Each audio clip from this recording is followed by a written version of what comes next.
for Osama bin Laden. And that's my husband they're talking about over there, and oh man. And Raisa was now of interest to authorities.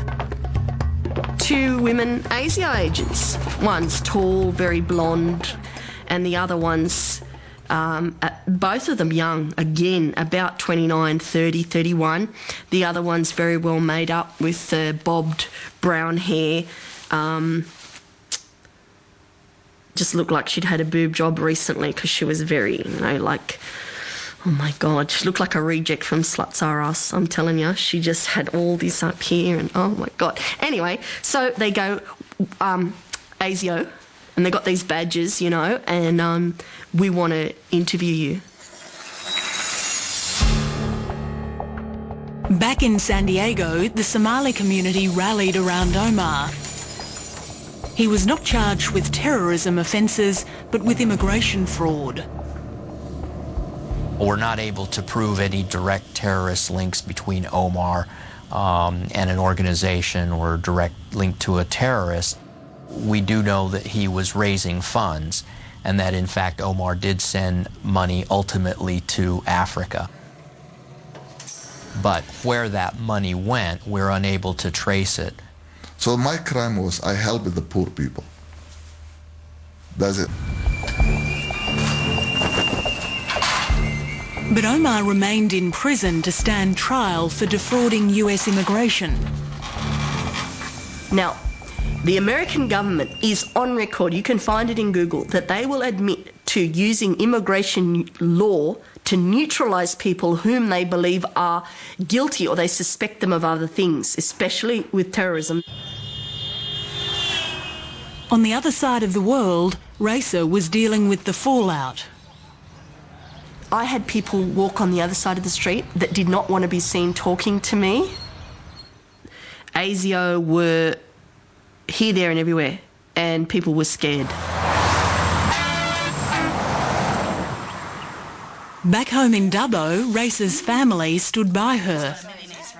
She railed against what she saw as the injustice of the post-September 11 world. The argument of Muslims, the argument of the Ummah, the Muslim Ummah, is that the West are invading our lands, killing our people, and, one man's terrorist can be somebody else's freedom fighter. What makes a person become a suicide bomber? Someone attacks your blood, that's more or less attacking you. You want revenge.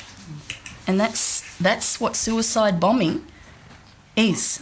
That's what it is.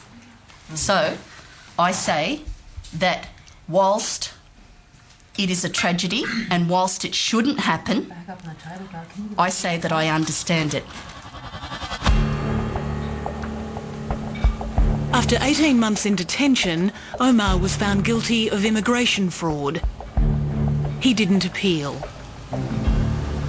The level of his lies that he told the U.S. government suggests that he wasn't just a poor victim of a series of bad happenstance, but rather somebody who was a player in a worldwide radical Islamic movement, who knew Al-Qaeda and perhaps helped recruit for Al-Qaeda. I was framed, lied about, persecuted, jailed, sentenced in America. I didn't do nothing. I was an upstanding citizen. You persecute people long enough, you make them angry long enough, things, that's when things happen. That's when things happen. You're pushed far enough. You're pushed far enough by these agencies with interference in your life. They hurt the people you love the most. Jailing Omar was probably the most hurtful thing that happened to me in my life.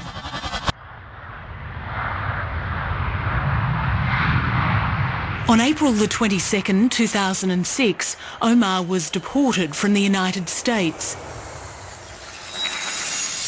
He wasn't welcome in Australia. Racer chose to join him in Nairobi, Kenya, where they embarked on a new life together with their 2 children. But the events of the last few years had left her scarred. I said, if I'm on the other side of the world and Australian soldiers come upon our shore there, be assured that my children will be in front to give you the hard time you gave us.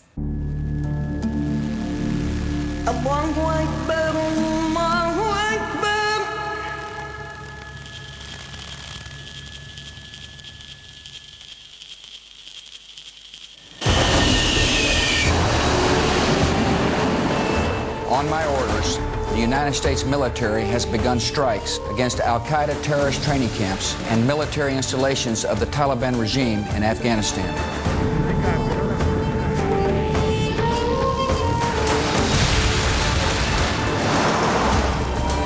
I was in a village with my children, being sheltered by an Afghani family, purely and simply because we were being pursued like animals.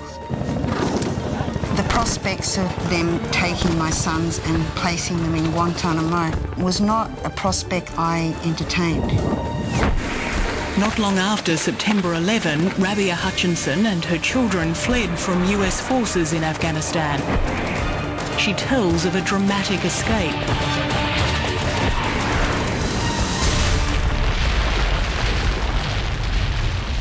They came in 2 days later and killed every man, woman and child in that village to teach those stupid, ignorant Afghani Muslims, you're either with us or you're against us.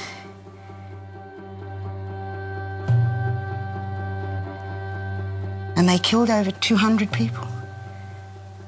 What, because they wouldn't hand me and my children over to the Americans? Believe it or not, do with it what you like, but it's the truth.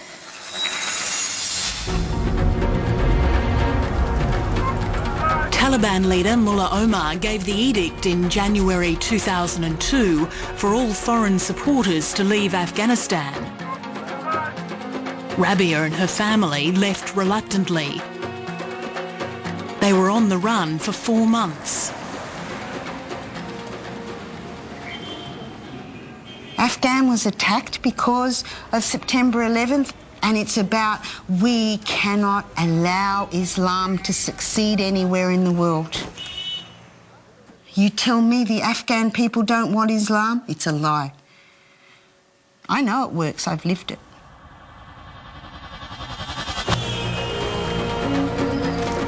Rabia went to Iran, a country that was offering al-Qaeda leaders shelter from the West. She was there for quite some time, but she was there for quite some time under a lot of pressure, a lot of stress. The Iranian secret police were harassing her. Certainly the Iranians probably would have been aware of Mrs. Hutchinson's marriage to an important al-Qaeda person. And her fears about what they were up to are probably well-founded. Rabia's situation was becoming increasingly tenuous. She didn't really know what else to do, so she'd gone to the Australian Embassy, and then the Australian Embassy put her under house arrest in Iran for 4 months, I believe, and then they were told, you either return to Australia or you won't be getting documents from us, and we will leave you here in Iran stateless, and they can lock you up, do whatever they like.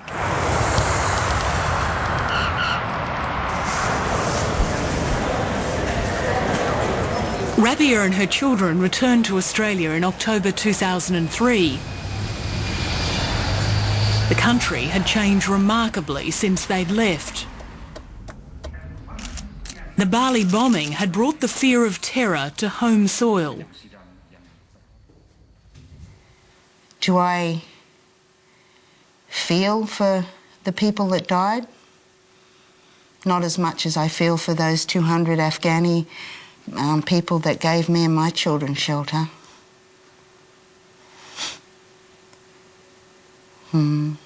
Why? because they weren't holidaying in